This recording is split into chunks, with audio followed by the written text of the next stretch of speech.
कभी आपको मालूम है हमारे कानों में एक अलाइनमेंट होता है, जैसे व्हील अलाइनमेंट करते हैं, हमारे दोनों कानों के बीच में एक कतरा छोटा सा अल्लाह ने रखा, ये बैलेंस को बरकरार रखता है। जो सनकी होते हैं, जिनको कहते हैं पागल हो गया, झोले खाता रहता है, ये कौन लोग हैं जानते हैं आप?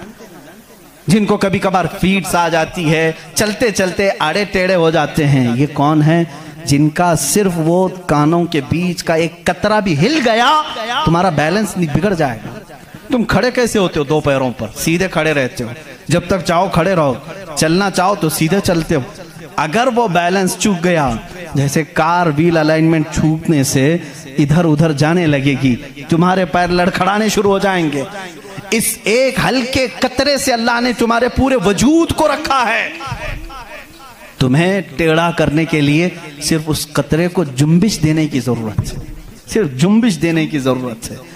मैंने साइंस की एक तहकीक पढ़ी, अल्लाह अकबर, हैरत होती है। उन्होंने ये तहकीक करके बताया, ये जो तुम्हारी पलकें झपकती हैं, खुलती भी हैं, झपकती भी हैं, जानते हैं आप ये कितनी हल्की हैं और किसी को एहसास भी नहीं होता कब झपकी कब खुली, किसी को एहसास नहीं होता। कहा इसके अंदर कौन सी ताकत है? क्या रबर है, मैग्नेट है, कैसे ये कैसे होती है? इसको एक साइंसदान ने कहा कि अगर किसी की पलक झपकना छूट जाए, नहीं झपक सकती, तो उसको बिल्डोजर से खींच के भी बंद नहीं कर सकोगे, इतनी ताकत लगा करके भी उसे बंद नहीं कर सकोगे। ऐसा फ्लेक्सिबल है, ऐसा रबर है। और अगर बंद हो गई तो खोल भी नहीं सकोगे, पूरी ताकत लगा के टूट के फट जाएगा ये पलक, खुलेगी नहीं, नहीं खुलेगी। झपक गई तो वही रह गई, खुली तो बंद नहीं होगी। पूरी दूसरी कोई भी अल्टरनेट ताकत से अगर तुम चाहो इसको बंद करना या खोलना, नहीं कर सकोगे।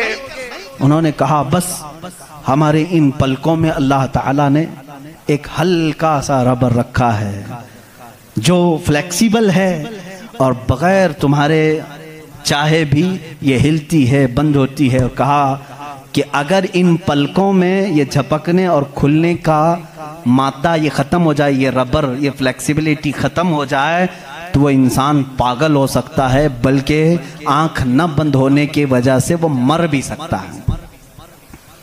वफ़ी अनफुसिकुम अफला तुबसिरून।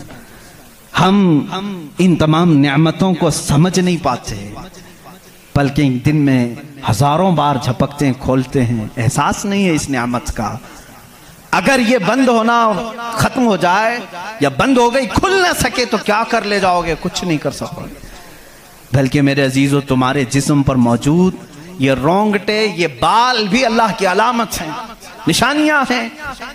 जानते हो बाल सब एक ही तरह के हैं, लेकिन अभी 2 ही दिन कबल मैं पढ़ रहा था, जहन क्या है जाता नहीं इन चीजों की तरफ, क्योंकि मामूल पे चल रहे होते हैं।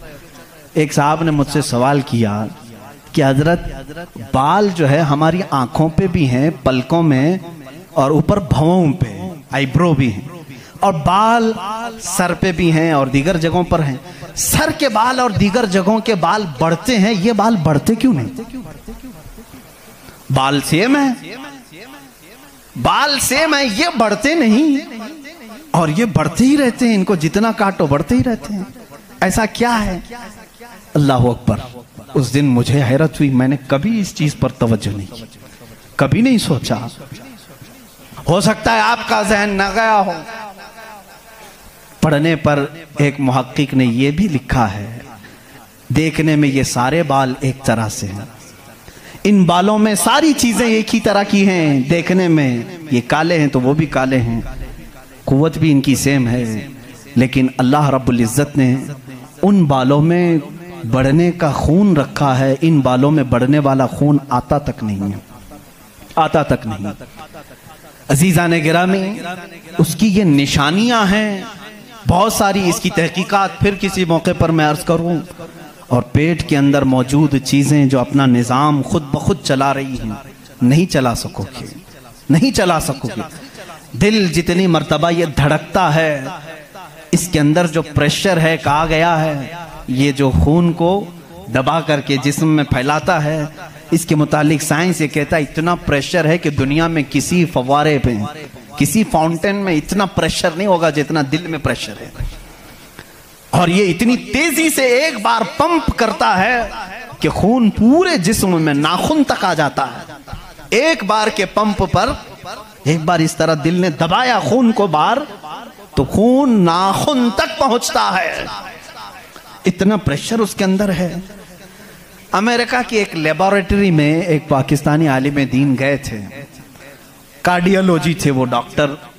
वो एक आलिम को लेकर के गए, और कार्डियोलॉजी नहीं, रेडियोलॉजी भी गालिबन कुछ है, जिसमें आवाजें सुनने का आला होता है, एक मशीन होती है जिस्म के अंदर हरकत करने वाली हर आवाज को उसमें सुना जा सकता है। पलक आप झपकते हैं, आप सांस लेते हैं तो इसकी आवाज कैसी होती है। तो उन्होंने कहा आज चलिए लेबोरेटरी में मैं आपको बताता हूं कि दिल की आवाज, हम तो यहाँ हाथ रखते हैं तो धक धक धक की आवाज आती है।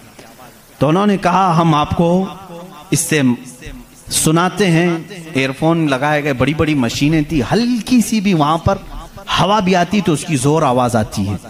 वो एक लैब है। ये आलिम दीन कहते हैं मैंने सुना दिल की आवाज। मैंने पूछा उस डॉक्टर से कि आपके हाँ हर आवाज का नाम लिखा गया है, दिल जो आवाज करता है इसका क्या नाम है आपके यहाँ? कहते हैं दिल जो है लप लप लप लप ये आवाज करता है, साइंस में ये लिखा गया है। और मुस्कुरा है, कहा थोड़ी सी खता हो गई, बल्कि दिल कहता है रब रब रब रब। हर इंसान का दिल जो धड़कने की आवाज आती है मशीनों से उन्होंने खुद सुना।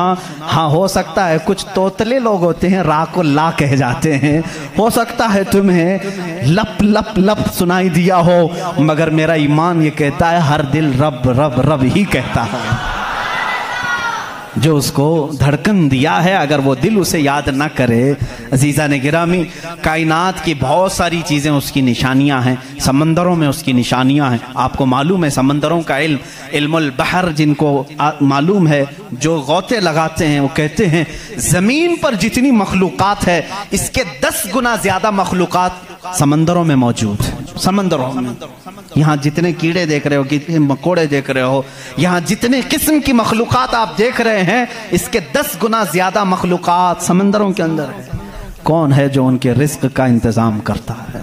कौन है इनकी परवरिश पर? समंदरों का इल्म अलग है।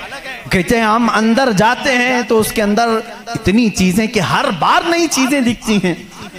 और उन्होंने कहा कि कई लाख किस्म की मछलियां गिन ली गईं, लेकिन हर बार गोता लगाते हैं तो फिर नए रंग की मछली नजर आती है। इनको रंग देता कौन है उसके अंदर?